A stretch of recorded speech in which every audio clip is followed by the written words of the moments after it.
If you just feel like it's just work and you're just doing it to go viral and do all that stuff, that's when it really feels like work. And that's when you're gonna get discouraged and kind of try to give up.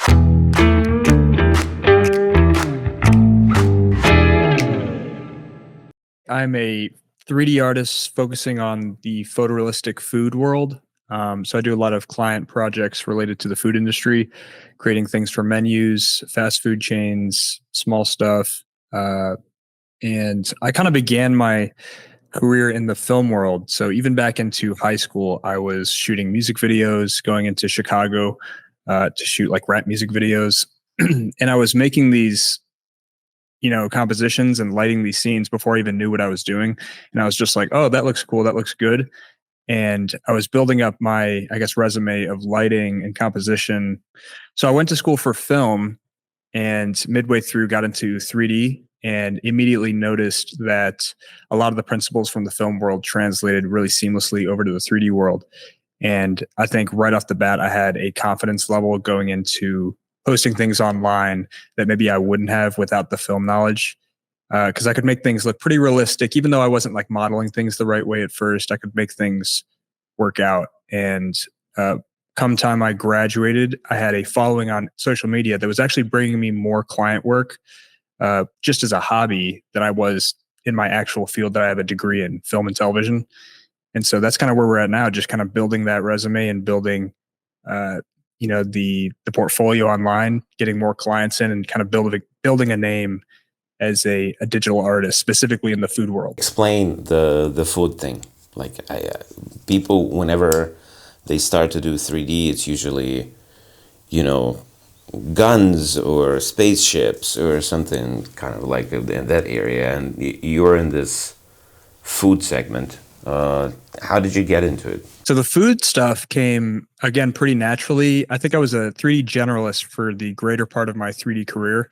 And I was always switching series. Originally, I was inspired by people like Beeple and Hood-Ass, and they were making like those massive landscapes with like objects in the center. And I think after my abstract phase, I got into more environment creation like that. And then it was just, every few months I'd switch it up. And eventually I stumbled upon making characters. And people like that because it was old school nostalgic characters that they used to watch when they were a kid. But I was messing them up and making them kind of gross and grotesque. And that quickly turned into, oh, what if I made the Krabby Patty in 3D? What if I made a purple flirt from Jimmy Neutron in 3D and made it look realistic? And I quickly found out that these things were looking pretty tasty, and I think I was executing them pretty well. And when I was like, okay, this looks pretty tasty, why don't I try real food? So I tried real food, and I started making a series based on that. And it wasn't just that I realized that this stuff looked tasty and commercial ready pretty fast, but it was that there wasn't that many people doing it in this industry yet. So I saw an opening and I started making this stuff. And before long, people started calling me the digital chef, cooking up all this stuff. And I kind of ran into it. And now we're kind of here building off of that specific niche. What's the secret to kind of like stuff looking realistic? I can give you my kind of like perspective, right? So when you think about 3D in general, it's usually easier to do stuff that you're not kind of like interacting with every day, right? So it's very hard to do like a human being because you see a human being every day and it's like uncanny valley is very near and it's like sometimes it just doesn't look right, right? And I guess same goes for like even engineered objects like cars or something like that. If it's a very nice render, if it's all shiny and bright, and there's this one thing off, it's still gonna look like a total mess, right? With food, I think it's even more challenging because this is the thing that you're basically eating like three times a day. When you look at people who are doing like 3D renders for commercial work, like like products or something, they're trying to painstakingly take out kind of like all the disruptions, all the mistakes, or all the kind of like iffy things, so it looks like very glossy and right? I'm guessing with the food is a little bit different because it's all about kind of like this weird math and weird look, that it's the opposite of that. So tell us a little bit about like how did you kind of like come to understand the what's this tasty look like? I think that's a good point. I think with the food specifically in 3D, it's like this challenge of finding the middle ground between making it look photorealistic, but also very edible and commercial ready. Because some people make stuff and it's like, okay, that looks like it belongs in the physical world, but it doesn't look tasty, or maybe it looks plastic. So I think it's just nailing down the right mix of lighting and also texturing. I think a lot of people tend to make specifically food look very plastic, or it doesn't have enough subsurface scattering where light bleeds inside. What I found is creating food, almost everything has a bit of subsurface scattering, more than people realize. And that, I think, for the most part, makes things seem less plasticky and more lifelike and organic. But to your point, I would also argue that food, you have a lot more flexibility than even creating hard surface things like cars or humans, where it's like, okay, you have two eyes here, you have a nose, you have things that cannot be misplaced, otherwise things look a little off. With food, you would think that it has to be super precise, but in fact, like let's say you're making a bowl of rice or mashed potatoes, like no two swirls or no two rice grains look perfect or the same. So you actually have a lot of flexibility to get creative there. And that's kind of what drew me to making food as well. Like if you're making a cheeseburger, like the way the sesame seeds are laid out on the bun, there's no uniform fashion they have to be. It's like you can just scatter them, kind of play with that, and the more randomized it looks, the better it actually looks. So what's your tool of choice? Like you mentioned cinema 4D in the beginning, but I guess it was kind of like your introduction. Are you mostly doing your stuff in ZBrush these days? I think I would say 80% of my time these days is in ZBrush, because I started in Cinema 4D and I light and texture in Octane. But ZBrush, after making a ton of food renders already and building up huge libraries of textures for myself, I hardly have to start from scratch on any textures at this point. I just have different, meat, cheese, Oreo, ice cream, everything kind of built out. And then when I just apply these procedural textures on my meshes, I can just finesse them a little bit, change the absorption colors, change the scattering, change the specular, to fit the needs of the specific renders. But 80% of the time, I'm in ZBrush learning new ways to create the same thing every single day. And that's where the dailies help. I'm like, okay, I've made fries 50 times before. What would be a fun, different way to make this? And sometimes I'm like, okay, this actually makes way more sense. So I'm learning things in a very specific niche level that most people wouldn't have dove into. Yeah, so you're kind of like you got three layers in already, kind of like with this with your work progression and so on. So in your world, does geometry mean is it like less important than textures and lighting? It almost seems like you were emphasizing lighting and materials and like PVR flow a little bit more. So it's kind of it kind of holds more. I understand that it's probably equal. Both things are important, but like from your point of view, how do you work on these textures? How did you create this library? Like what's the idea or philosophy behind it? I would say I'm pretty unique in the sense to where most people have to worry about, especially people who are working for games and animations, they have to worry about poly count. They got to worry about edge flow if things can deform the right way. And I'm in a kind of unique position where I don't really animate that much. Most of my client work, I'd say 90%, 95% is still based. So regardless, if the mesh looks horrible, if the mesh is overly dense, it doesn't matter to the client per se. However, doing this for a long time now, I've had to, I've implemented, just for saving space and time, good ways to remesh. It's always good to have good topology regardless. Sometimes for very dense type of things like rice and things that are merged together and kind of need to look almost like merged in liquidy, I'll keep them in like a Dynamesh format that, you just slap a procedural texture on. So it's a little bit less important than making sure you have like correct edge flow on a human's knee bending and all that stuff. But a lot of it is in the texturing and lighting. And I would say more so the lighting, because I did a video recent back.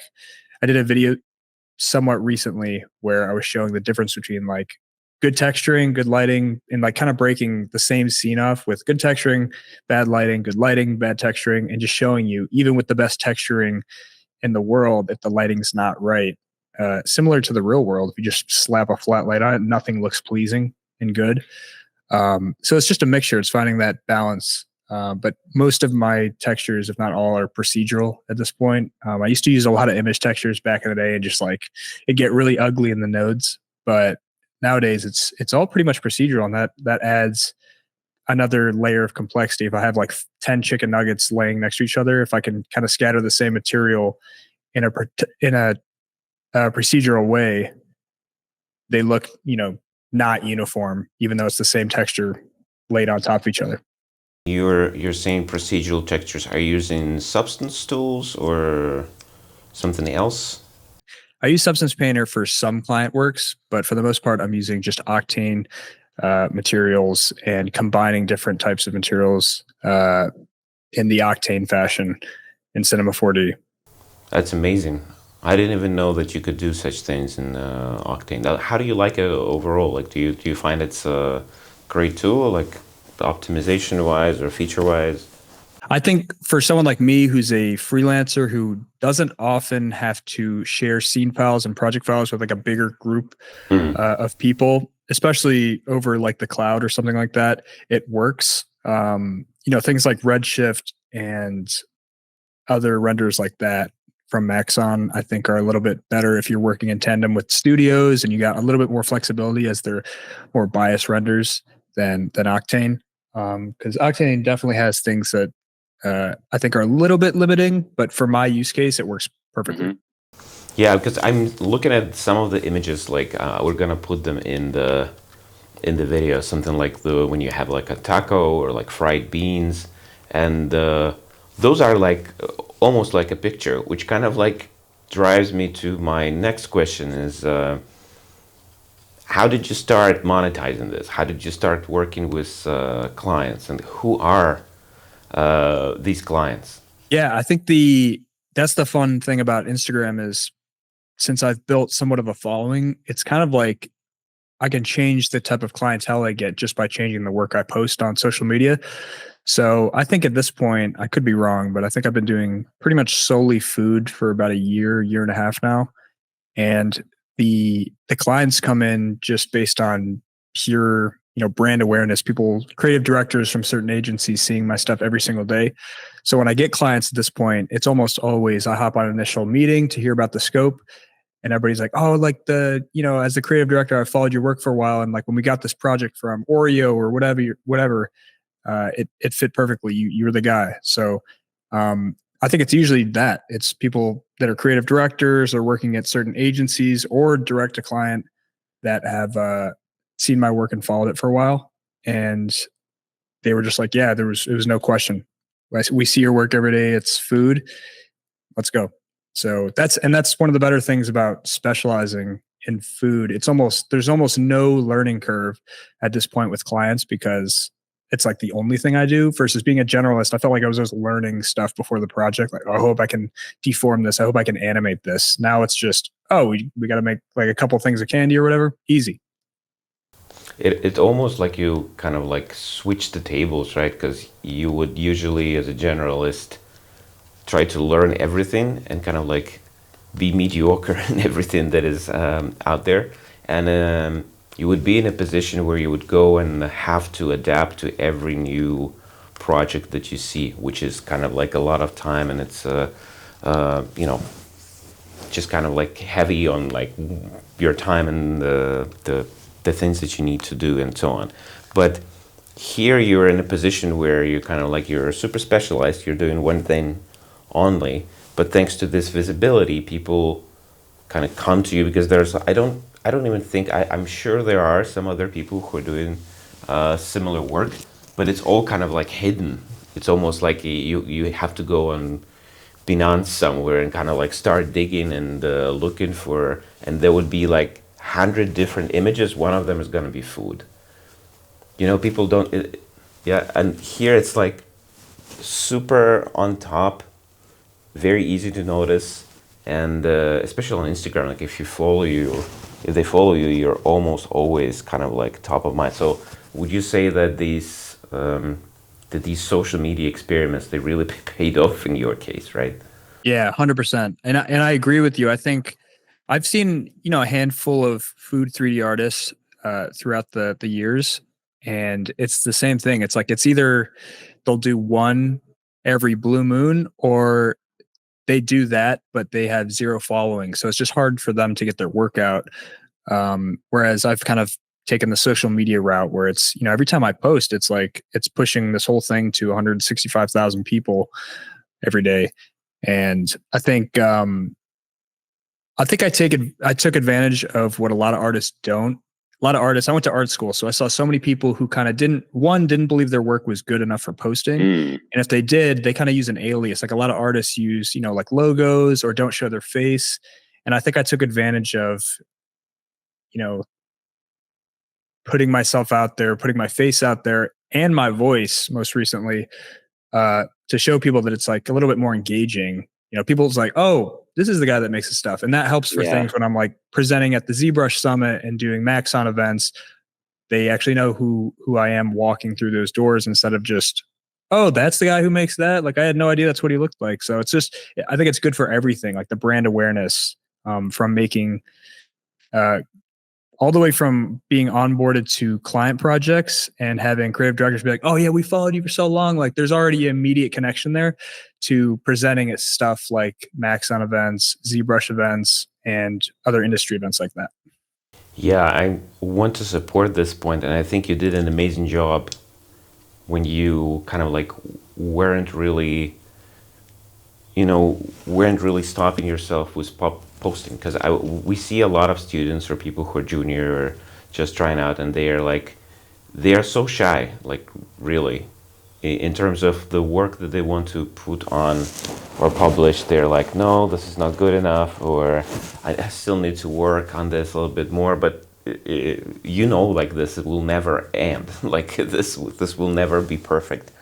You at this some point you just have to say, okay, it's just going there, and it's a learning process, right? So I think I have actually good friends at Houdini, and one of the guys in the marketing team, he's a photographer, and we talked with him, and I started kind of posting regularly in my Instagram, like just kind of like a picture a day. They're not like amazing, whatever. This is not like art, but it's just it gives me a certain discipline, sort of, to push something all the time, right? So, and he says that this is like a perfect way to do it, because no matter what, you're still kind of like upgrading, sort of like very gradually, and it's a process. And I think what you did is amazing. Of course, some people would say, "Oh, this dude was he was just super lucky or something," or you can't do this on Instagram now because it's all video or something. But at the end of the day, I think it's a great story because you tried and you did it and acted, and you did it regularly. So there was a certain discipline behind, because it's very easy to do it for a couple of takes and then nobody sees it, and you're discouraged and you stop doing it, right? But the challenging thing is just to keep going and trying to dig this and to turn it into something off a business, which you did, which is amazing. I do have like a couple more questions. So first, the I don't even know if it's a question or just kind of like a comment. I think you're doing an amazing thing, that you're actually putting your name out there and your face out there. This is again so different from what artists usually do, Right. because even like very big names, like they create something like a people or something, right? And then who is that dude? Like, what's going on? And here you have everything. But now that you have this popularity, because you do have quite a lot of followers on Instagram, right? So it's over almost like 170,000. Do people recognize you when you go to restaurants or something? Do they say, "Hey, this is like I follow you"? How is your Because I think you're at this level now where you can get in, you can go to Nobu somewhere or say, "Hey, this is an interesting thing. I'm gonna take this idea and turn it into something of mine. Or do these chefs kind of look at your stuff, get inspired? Is there any kind of relationship building over there? Well, that that definitely reminds me. I definitely did a series not too long ago that I haven't worked on too recently, but it was called From Restaurant to Rendering. And I would actually go to Atlanta-based, restaurants and stuff and be like, here's what I'm doing on social media. How about I come to your restaurant and I bring a friend, we get, a meal on the house, and then I kind of put it into a piece of content and we make it a collaboration reel with the restaurant. And 90% of the time they saw it and they're like, this would be great. Like it's, they have access to my engagement and vice versa.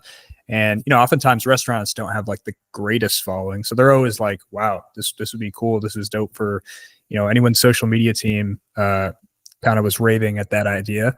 But to answer your question, I've been recognized a few times in public, but definitely not. I think I have a kind of perfect middle ground of recognizability. So like at Maxon events or ZBrush events, I'll be recognized, but like on a daily life, no way. Like 165K, I think is a good number in the 3D space. That's like I think a pretty big number in our field, but from day to day life, that's not like massive fame or anything, which I think is a good thing. Patrick, so I have to ask you, because food, like we mentioned in the beginning, it's something that you see every day, and it's also there's a lot of pictures of food online, and which means that there is a lot of material for artificial intelligence to learn how to replicate the pictures of food. So, what's your kind of like take on that technology? Where do you think it's gonna go? How it's gonna develop?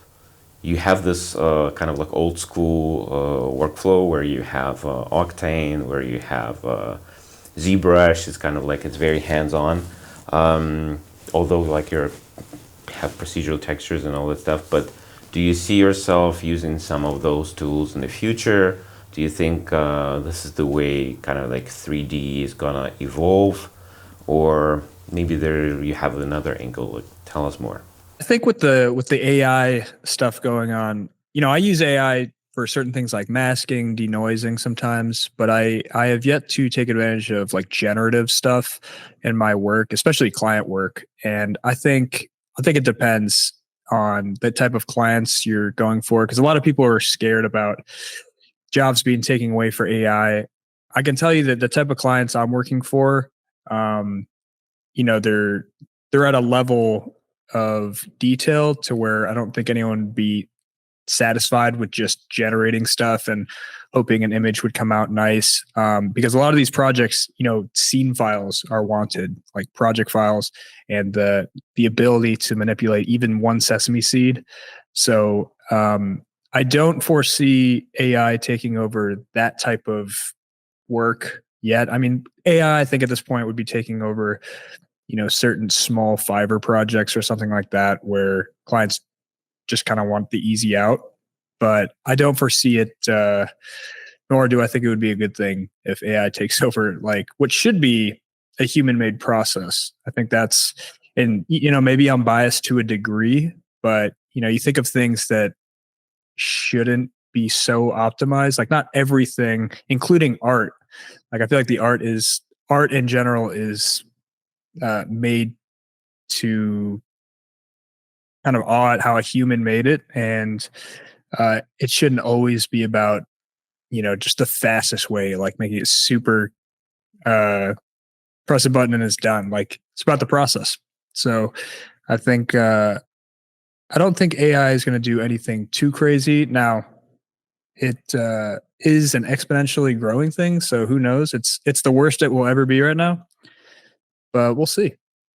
Kind of like a lot of photographers, they actually think that 3D is taking a lot of their work, right? So, but because if you think about product photography or food photography, it's almost like they're well, the I used to do it with like a bunch of cameras and lights and like, kind of like, and now you're doing this on a computer, and I think people have kind of the same mindset when they think about AI, and it's. I think it's scary because you really don't know where it's going, right? So you don't really, it's evolving so fast, like you said. It's very hard to figure out, okay, what's going to be the next step, sort of. But at the same time, it's also exciting. Like we have this opportunity to learn one more time and kind of like try to find the next step. To kind of wrap this up, if there's like a younger you somewhere in a university or a school, or a person who's just trying to learn 3D or try to do something of their work, what would be like the 3 things you would say to them? Like something not to fear, or maybe something to pursue, or just general recommendations? Yeah, any kind of hobby that you're interested in, I would dive into in your free time. If you're in somewhere like a school, I would collaborate with everyone from like different majors. I think that was something that separated me pretty early on. Most artists are kind of sticking in their own lane, don't like talking to too many people outside their circle. And I was kind of always bouncing, oh, this is the fashion majors, this is the film majors, this is, making friends with all these people. Because when we all graduate, a lot of these people are starting their own companies, startups, or working at different corporations that could use your services later. So I think it's very beneficial to just make friends with all different types of walks of life, and follow the rabbit holes.